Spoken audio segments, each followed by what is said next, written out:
Hey everyone, welcome to my A to Z Exploring Kolkata। তো আজকের alphabet Z. এসেছি zoological garden. Bidhannagar থেকে বাসে করে অথবা শিয়ালদা থেকে বাস বা মেট্রো করেও আসা যায়। চিড়িয়াখানায় এসেই টিকিট কাউন্টার থেকে 50 টাকা দিয়ে টিকিটটা কেটে নিলাম। তারপর দেখলাম হাতি জিরাফ স্ট্যাচুর পাশেই একটা জুয়ের ম্যাপ দেওয়া, সেই অনুযায়ী দেখতে শুরু করলাম। প্রথমে হাতি, তারপর নানান রকমের পাখি, সিংহ, জিরাফ, উট পাখিও দেখলাম। ঘোরাঘুরির মাঝে একটু কিছু খেলাম। দেখলাম ভেতরে অনেক ফুড স্টল আর ওয়াশরুমও অ্যাভেলেবেল আছে। তো আমরা ফার্স্টে নিয়েছি একটা চিকেন স্যান্ডউইচ আর কফি। তারপর আবার বাঘ, ময়ূর, কুমির আরো অনেক রকম পশু পাখি দেখে একটা পপকর্ন নিলাম। মাঝে এই সাইনবোর্ড গুলো লোকেশন বুঝতে অনেক হেল্প করেছে। তারপর দেখলাম ক্যাঙ্গারু আরো অন্যান্য প্রজাতির হরিণ, ভল্লুক দেখে বেরিয়ে পড়লাম। একটু লেট হয়ে গেছে কারণ ভল্লুকই খুঁজে পাচ্ছিলাম না। জুয়ের পর ছোট্ট করে একটা পিকনিকের প্ল্যান ছিল, কিন্তু সময়ের অভাবে আর হয়ে উঠলো না। বেরিয়ে কামরাঙা মাখা খেলাম।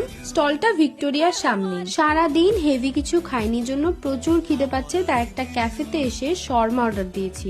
যদিও আমি ফার্স্ট টাইম ট্রাই করব, টেস্ট করলাম খুবই সুন্দর খেতে। এরপর আবার মেট্রো করে বাড়ির দিকে। আজ এতটুকুই।